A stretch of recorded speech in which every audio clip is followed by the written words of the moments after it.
Hi! Welcome back. We are now at part 7. Sorry, it's fucking finger. See, I mean, can you see that shit? Just this fucking finger just doesn't want, these can go back, and then there's this. I feel. Anyway, welcome back. We're now at part 7 of this week's New Comics Bitches. Oh, you love me, bitches. Okay, like I said, I am just gone. I am so tired at this point in time. I am going to sleep after I put these fucking videos up.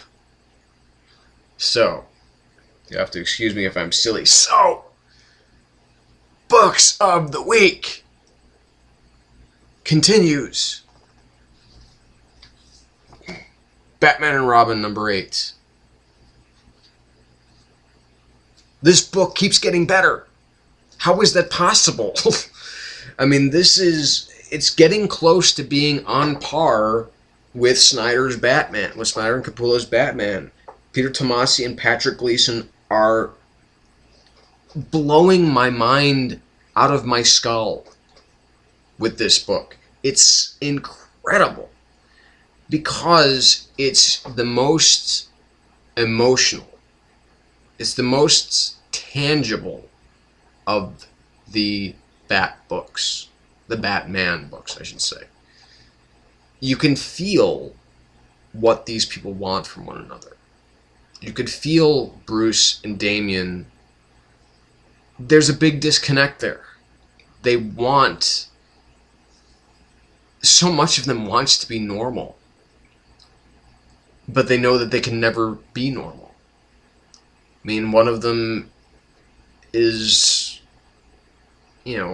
almost a near psychopath. I mean, he's almost a near psychotic, whose obsessive nature has driven him to be this avenging Dark Knight. And that's his life. That's all he'll ever be. He won't ever be anything else. Especially if you believe the Dark Knight Returns. And we have Damian, a boy who's raised from birth to be an assassin, and here's a father who wants his son. He would have wanted a normal son, but he would have known that son would have no right to grow up in his world. And we have this son who so badly needs a father. They need each other. And that's what's beautiful about this book. And that's what's particularly beautiful about this issue. Now, in order to best what Damian feels that he has to do to save his father, to protect him, to help him, was to kill nobody, was to kill Ducard. So, I mean, he put his fingers into his skull, into his brain. And Bruce feels terrible guilt about this, and so does Damian. And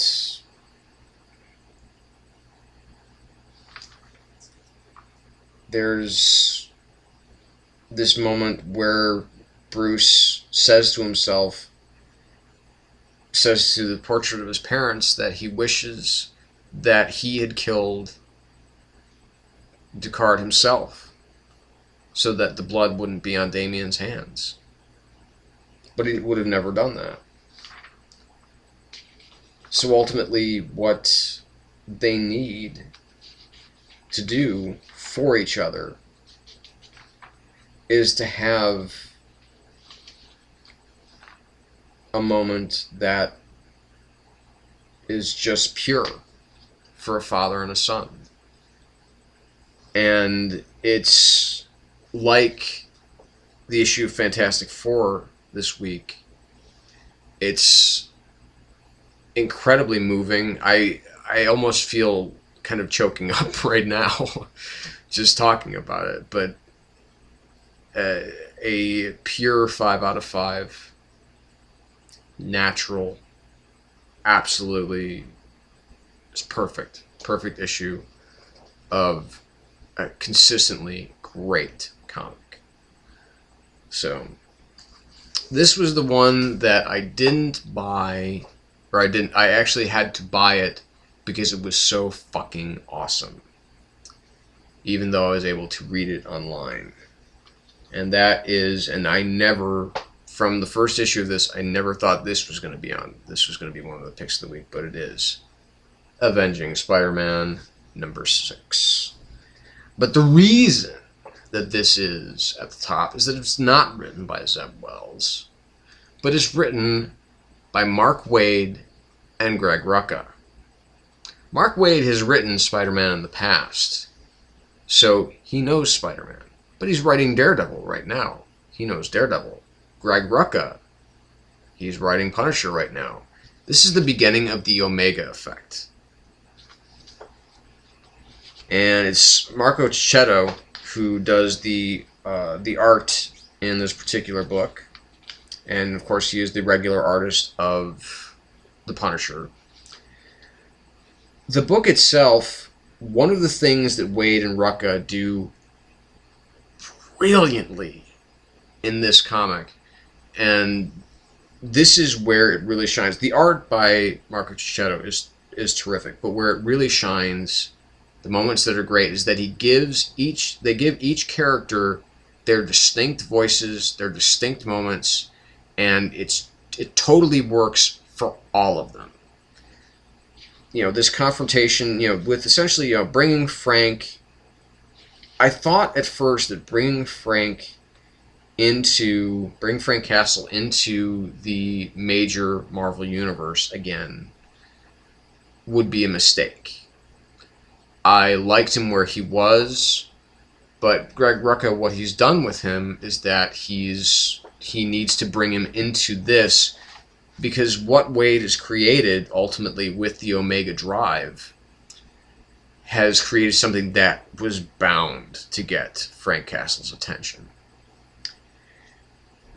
And I'm actually kind of digging the beard, too, on Frank Castle. I like that. I like the fact that he's just kind of not letting himself go to seed, but that he's just, you know what, I don't really give a shit how I look. I don't need to shave. I don't need to slick back my hair like I always used to. I'm just going to let shit just kind of, like, grow and,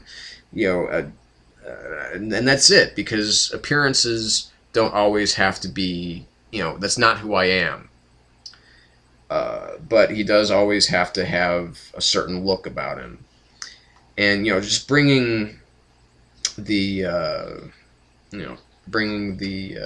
bringing Scotch to Daredevil, it's just, this is classic Murdoch Castle interaction. That's one of the things that's so beautiful about this particular issue.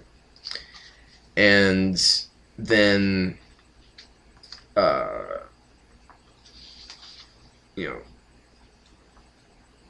and then you've got all of these different things going on, because here ultimately still we have Rachel Cole Alves helping Punisher out, because they are who they are together. They're who they need to be.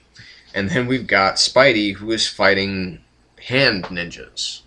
But they're not standard hand ninjas, because they don't seem to be dead, in the sense that all hand ninjas are dead. But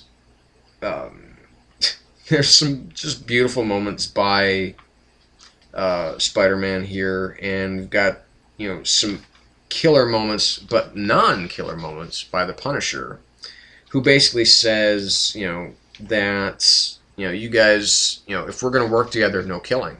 No one dies. So Mark Waid is smart enough to bring the sensibilities that Dan Slott put in the character over to this comic, to continue that thread of logic that Peter has in his mind.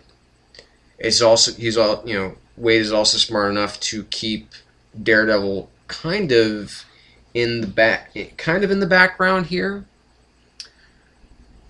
And then Rucka really brings that distinctive voice and that distinctive feel to these Punisher moments.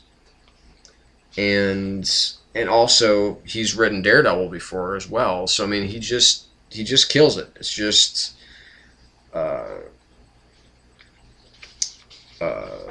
it's just, I mean, all of these moments, all of them are, they're perfect, and I'm dying. I can't wait until Punisher number 10. I can't wait to see how the Omega effect affects these characters. I can't wait to see more. This is great stuff. And I almost kind of wish that all of these issues were being written by both of them, but ultimately it's going to be just Rucka, I believe, on number 10, and just Wade on number 11. But I might be wrong, and if I'm wrong, I will be very happy. So on to pick of the week, and you probably knew this was coming. Saga number 2. Because Brian K. Vaughan is back in fucking business. And, you know, we've got everything that you could possibly want from this book. Because, you know, obviously we have, we have these errant parents, and his mom and dad, and they're trying to get to the kind of fabled rocket ship Forest, so they can get off planet and get to safety. And then you have all of the different all the different races, all the different characters, and of course the Will as a freelancer who's being paid to bring the child. Parents are alive or dead, but the child has to live. But also, they've got another freelancer after them. Freelancer called the Stalk. So we have the Will, and we have the Stalk. And, well, let me say that when we meet the Will, or when we meet the Stalk, it's it's one of the most tense moments that I've seen in a comic like this in a while. And it has, because the forest that they're in is apparently surrounded by the horrors, which are these red-eyed, the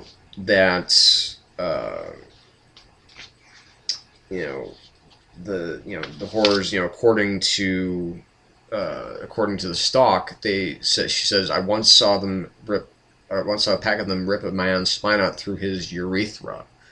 She says, that's not an exaggeration, I saw that. But, anyway, when we finally meet the horrors, really not what we were expecting. First of all, Fiona Staples is almost, it's just so, her art is so perfect for this book because it's unusual, it's weird, it's strange, it's wacky, but it has this emotional impact to it, and that's what Vaughan brings in the book itself. Vaughan, Jesus Christ, I'm so glad he's back and doing comics again, because this is just magic. I want this book to go on forever. I know I think it's only a limited series, but they said they haven't set on a number yet, so thank God for that shit. this is a 5+ out of 5. Another just, I know it's less pages than the first issue, but again, just brilliant. So I've got to call it a night here. We're running over a lot. So thank you all for watching. Thank you for tuning in. Thanks for staying with me for an hour and 45 minutes. So this is the Shadow Gallery. Shadow number 1 comes out this week. So we're going to be back next week, next time, with more Shadow Gallery. So good night.